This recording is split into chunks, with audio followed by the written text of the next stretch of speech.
Tiene la palabra la diputada Cecilia Guerrero.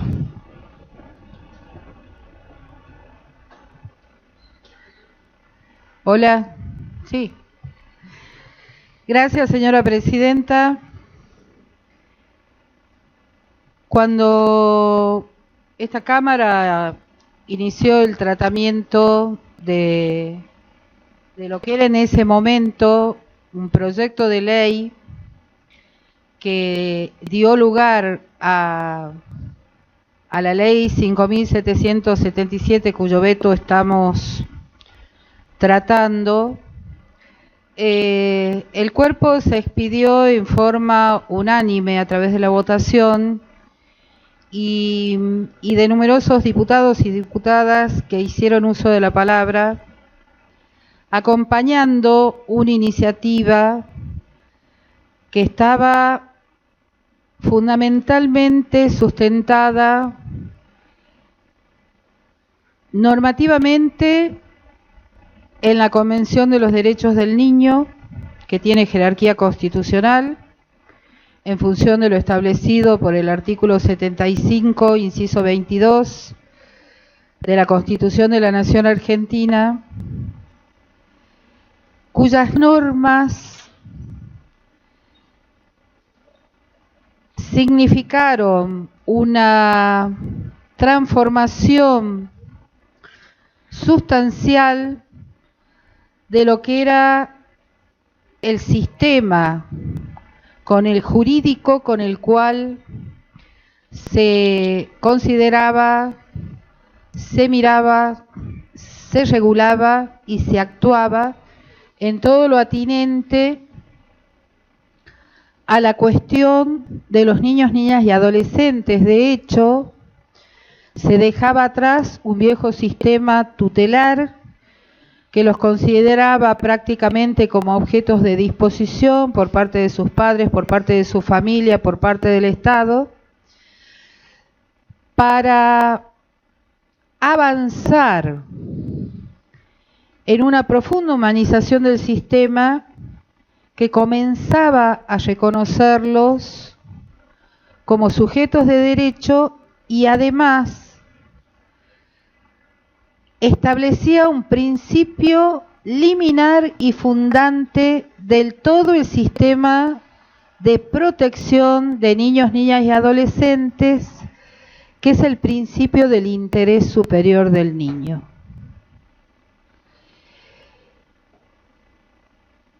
Nosotros, por supuesto, reconocemos el derecho a veto que tiene el Poder Ejecutivo porque es una atribución constitucional.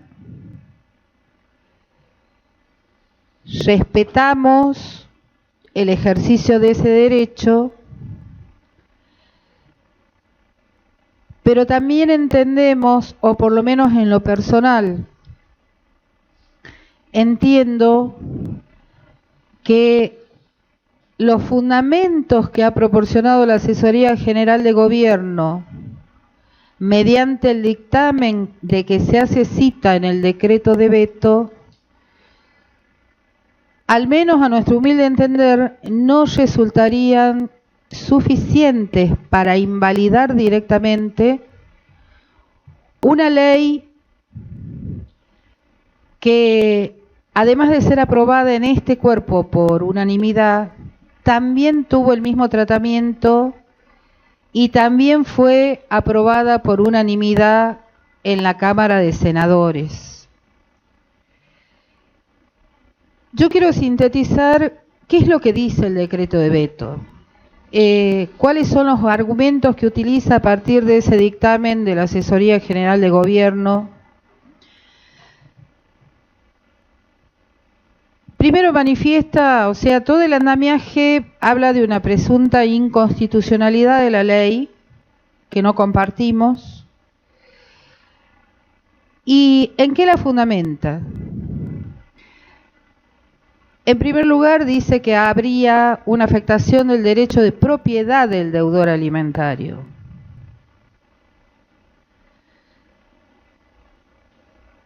Hace cita de los artículos de la Constitución de la Nación y de la provincia que establecen el derecho de propiedad, su inviolabilidad, pero nada dice, señora presidenta, de que los derechos conferidos por la Constitución no son absolutos.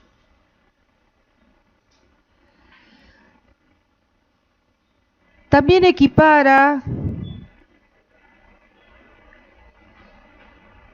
a la norma sancionada por ambas cámaras a una supuesta medida cautelar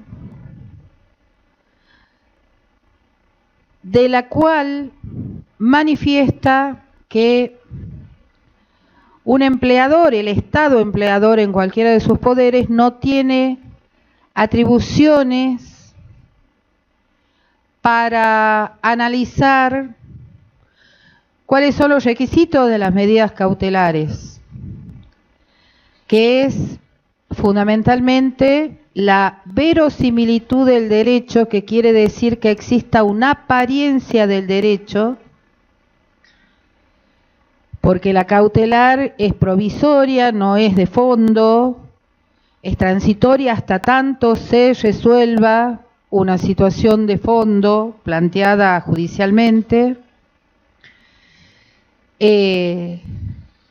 Pero también tiene otros requisitos, que es el peligro en la demora, que en la jerga jurídica se conoce como periculum in mora. Y concluye diciendo que estas son atribuciones que solo pueden ser ejercidas por el Poder Judicial, con lo cual afirmen los fundamentos basados en ese dictamen que nosotros habríamos, al sancionar esta norma, avanzado sobre atribuciones que serían propias del Poder Judicial. También sostiene o procura hacer un paralelismo, encuentra una similitud entre la norma que nosotros sancionamos con una atribución que una ley nacional le confiere a los agentes fiscales de la Administración Federal de Ingresos Públicos, AFIP, y que los habilita a embargar las cuentas de los deudores del Fisco Nacional o bienes de los deudores del Fisco Nacional sin necesidad de pedir previamente la orden judicial. En el procedimiento fiscal federal, el agente fiscal libra la orden de embargo y pone en conocimiento del juez federal.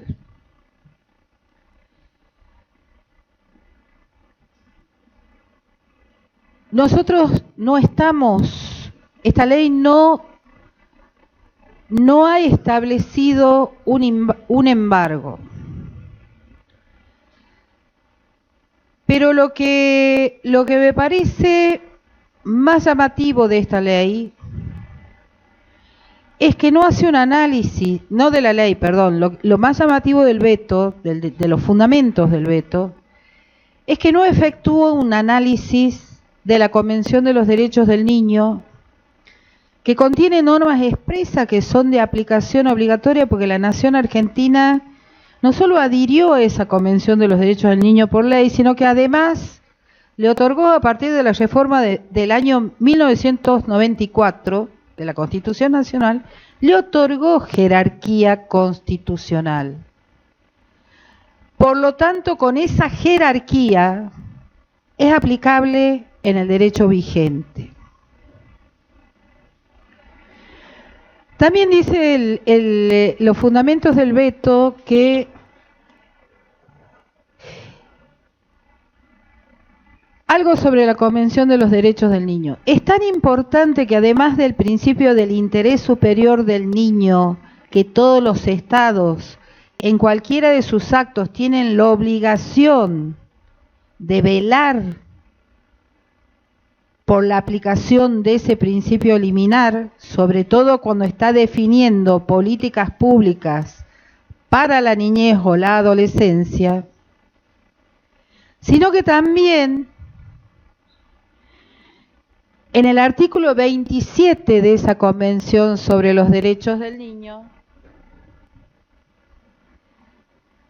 señala con absoluta claridad: los Estados partes reconocen el derecho de todo niño a un nivel de vida adecuado para su desarrollo físico, mental, espiritual, moral y social. Punto 1 del artículo 27.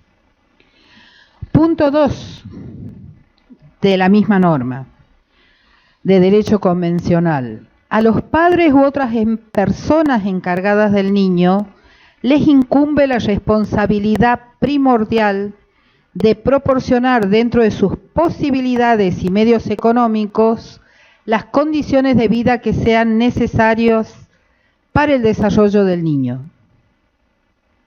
El punto 3 del artículo 27 de la referida convención dice: los Estados partes, de acuerdo con las condiciones nacionales y con arreglo a sus medios, adoptarán medidas apropiadas para ayudar a los padres y a otras personas responsables por el niño a dar efectividad a este derecho, y en caso necesario proporcionarán asistencia material y programas de apoyo, particularmente con respecto a la nutrición, el vestuario y la vivienda.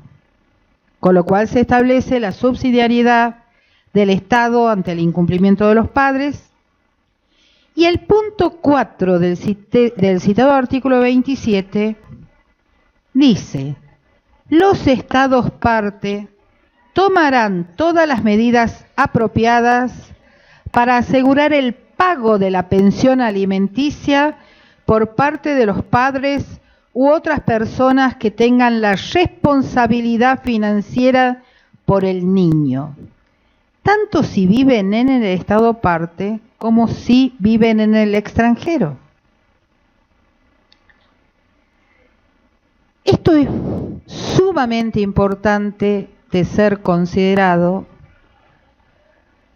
porque claramente establece la obligación del Estado de establecer todos los medios conducentes a que el niño acceda a su derecho alimentario, que tiene su contracara en el deber alimentario que está en cabeza de sus progenitores. Pero además, y aun cuando el veto señala la presunta inconstitucionalidad, entiendo que también han omitido analizar normas expresas de la Constitución de la provincia de Catamarca.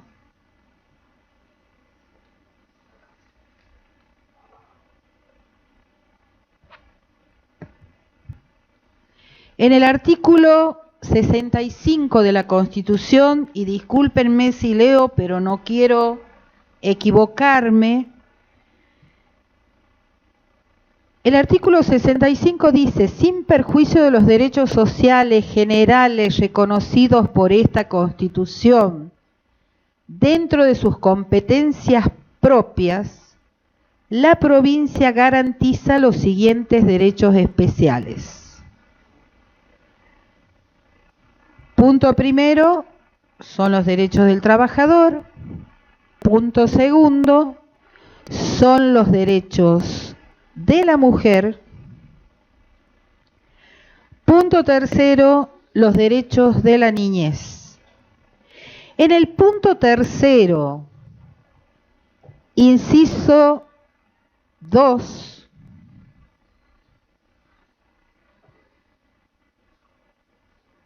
garantiza la provincia de Catamarca el derecho a la nutrición suficiente y a la salud.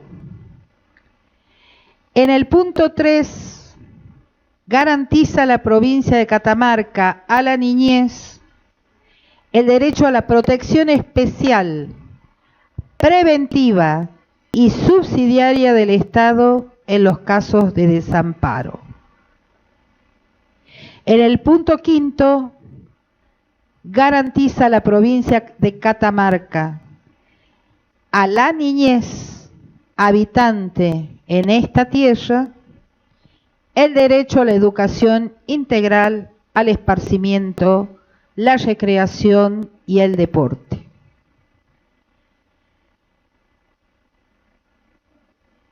El derecho alimentario engloba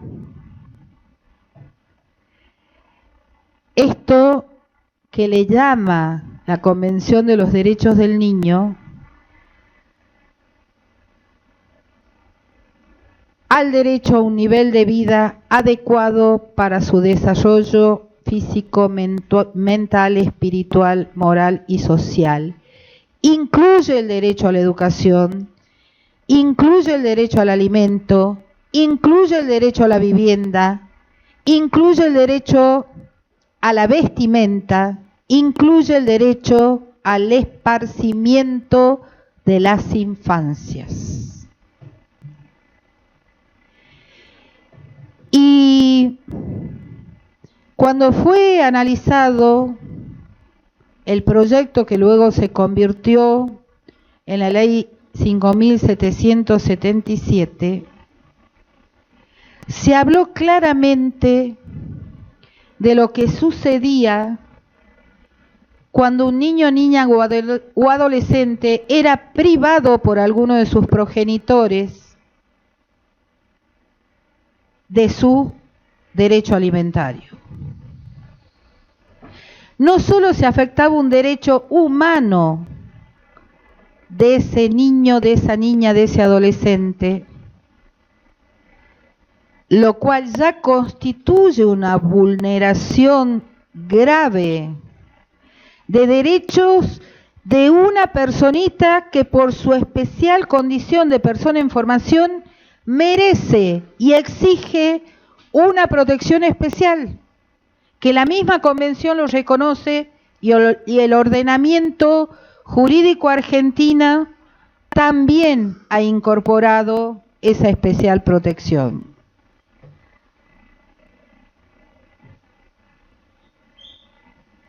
Se lo priva a ese niño del derecho a comer, del derecho a vestirse, del derecho a educarse, del derecho al esparcimiento, del derecho a la vivienda. Porque usted sabe qué es lo que pasa, señora presidenta, cuando alguno de los progenitores, que por lo general son los padres, aunque no en todos los casos, ¿qué pasa cuando ese progenitor directamente desaparece, se borra, se niega a prestar alimentos? Hay otra progenitora, generalmente madre, que tiene que ver cómo hace para arreglárselas ante la irresponsabilidad del padre deudor alimentario. Y nadie le pregunta a la madre si puede, si quiere, si tiene tiempo, si tiene fuerzas, si está enferma, si tiene trabajo, si no lo tiene, si alguien la ayuda, si no la ayudan. La madre se las tiene que arreglar como pueda. Porque los 365 días del año, cuando convive con sus hijos, hijas e hijas menores, debe afrontar en soledad todas las obligaciones inherentes a la responsabilidad parental que la ley y la convención le asignan a dos personas, pero que una está borrada. Y digo borrada en el peor de los sentidos.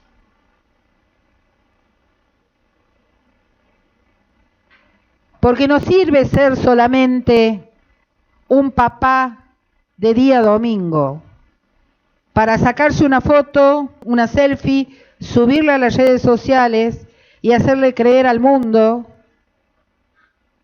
las bondades de la paternidad.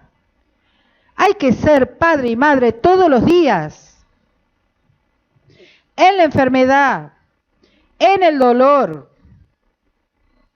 en las carencias. Y fíjese, señora presidenta, que también al evitar que se obligue a los progenitores deudores alimentarios, que son empleados públicos, a pasar sus alimentos, también se profundizan las brechas de género, se siguen fomentando las desigualdades que son ancestrales de un sistema patriarcal y machista que nos condiciona a las mujeres, nos vulnera, nos limita y nos condena a asumir como podamos y en soledad las responsabilidades de haber maternado. Pero no se materna sola. Un hijo se concibe de a dos. ¿Y dónde están esos progenitores? Y el Estado, señora presidenta, tiene que mirar para otro lado. Tiene que dejar que estas cosas sigan sucediendo, que sigan creciendo los hogares monomarentales,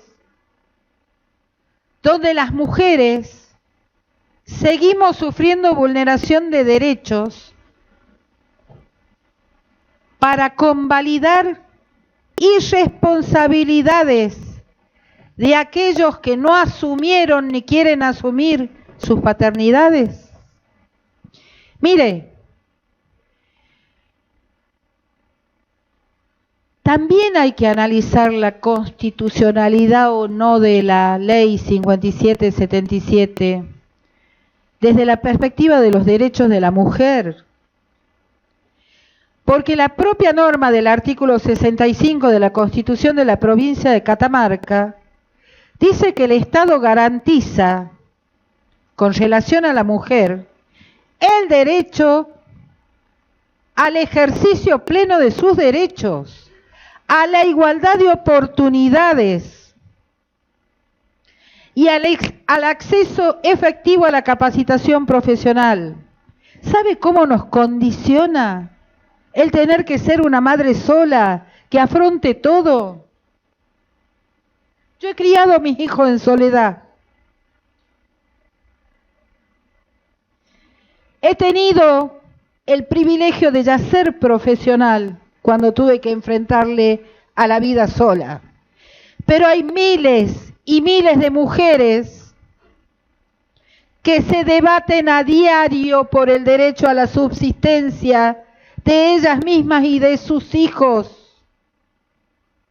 por el mate cocido para los chicos, porque por lo general no les alcanza para la leche. ¿Es justo, me pregunto, liberar de responsabilidad a los progenitores incumplidores? ¿Es justo obligar a las mujeres a esperar meses y meses? Porque acá no es cierto que avasallemos atribuciones judiciales, porque la prestación alimentaria básica parental fue establecida con carácter provisorio hasta tanto la justicia se expida sobre la cuestión de los alimentos, o hasta tanto se realice la mediación que permite efectivamente garantizar el acuerdo entre las partes y que los progenitores cumplan con su obligación alimentaria. Mire, señora presidenta, acá creo que estaba presente el presidente de la Comisión de Legislación General, pero hay otros miembros de la Comisión de Legislación General. hemos estado analizando el proyecto de modificación de la actual ley de mediación. Hemos hecho consultas. ¿Sabe cuánto tiempo transcurre entre que una persona solicita la mediación, la fijación de audiencia de mediación para pedir alimentos, hasta que le han establecido? ¿Sabe cuánto tiempo transcurre como mínimo? 4 meses, dicho por los operadores del sistema. En ese tiempo, ¿de qué se alimenta el niño, niña o adolescente? Y una vez que, si es que va la persona, el progenitor que es citado a mediación, porque puede no asistir,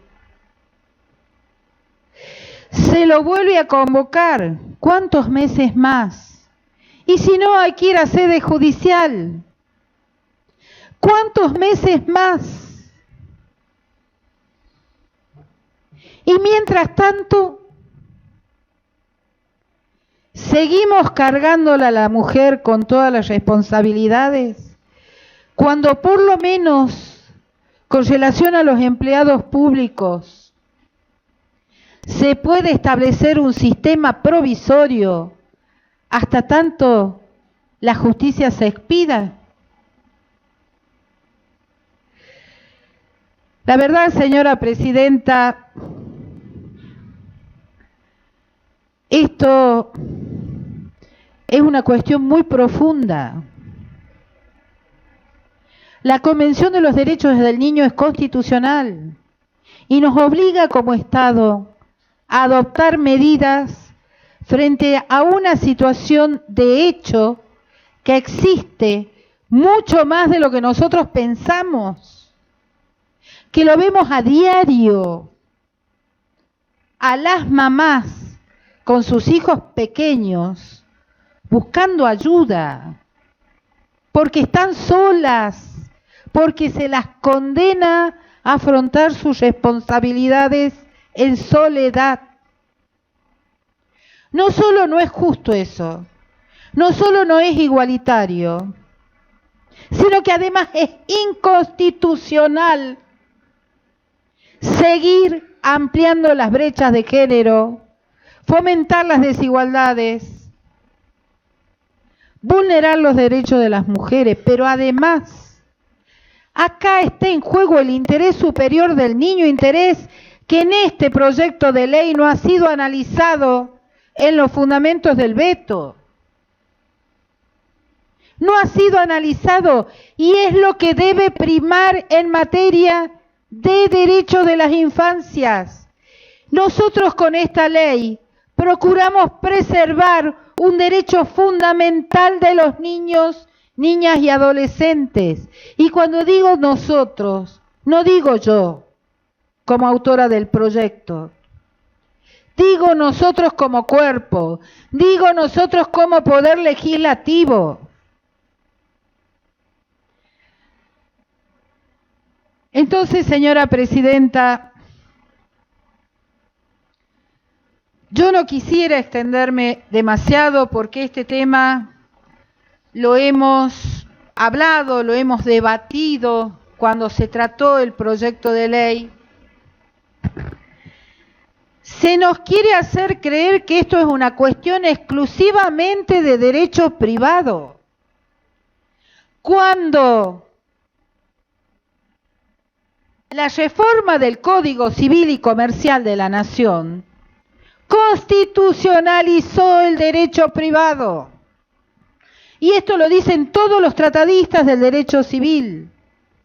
Constitucionalizó todo lo atinente al derecho de familia, porque no se puede olvidar, ni soslayar, ni dejar a un costado para no cumplir las normas del derecho convencional, que, insisto, tienen jerarquía constitucional, porque así lo establece la Constitución de la Nación Argentina.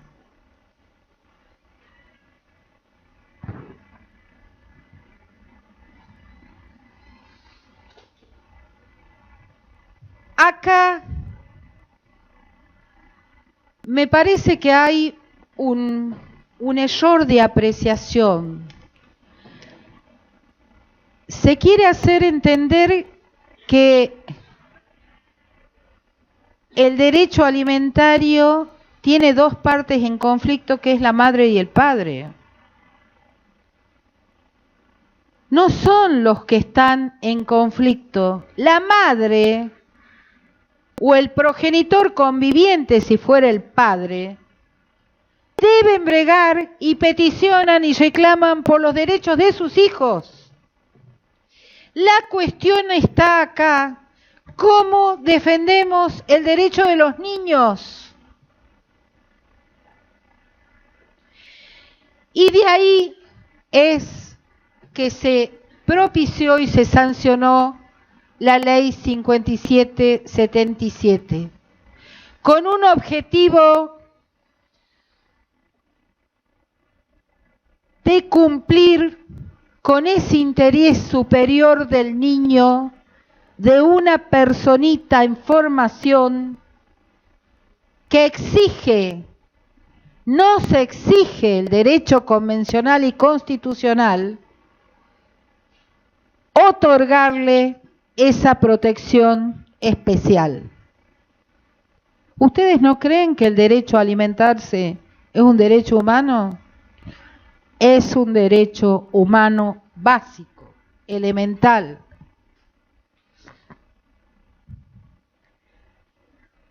No hay avasallamiento de las atribuciones del Poder Judicial porque justamente la prestación alimentaria básica parental en sede administrativa cesaría de pleno derecho cuando la justicia dicte en forma de medida cautelar o de sentencia de fondo la fijación de alimentos. Cuando la justicia decidió, la administración se retira porque ya la justicia va a comenzar a garantizar el derecho del alimentado.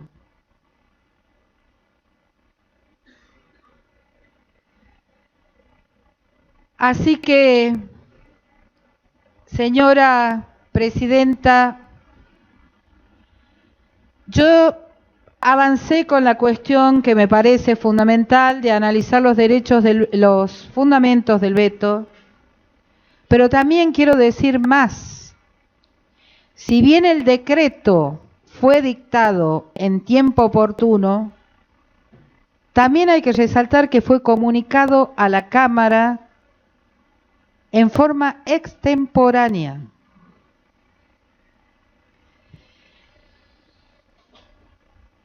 Con lo cual, por el solo defecto formal, se debería proceder a su rechazo. Pero me parece importantísimo, si el cuerpo lo estima pertinente, porque esto es una cuestión que la tenemos que resolver entre todos y todas, que esta Cámara, y esto es una moción concreta que voy a dejar formulada para el tiempo oportuno, una vez que se termine el debate, que en primer lugar me permito proponer que el cuerpo rechace el veto formulado por el Poder Ejecutivo y en segundo lugar, si así lo hubiere resuelto la Cámara, se ponga nuevamente a consideración el articulado de la Ley 5777 a fines de que la Cámara ratifique con la mayoría especial establecida en la Constitución de la provincia el texto original que fuera sancionado como ley 5777. Por ahora, muchas gracias, señora presidenta.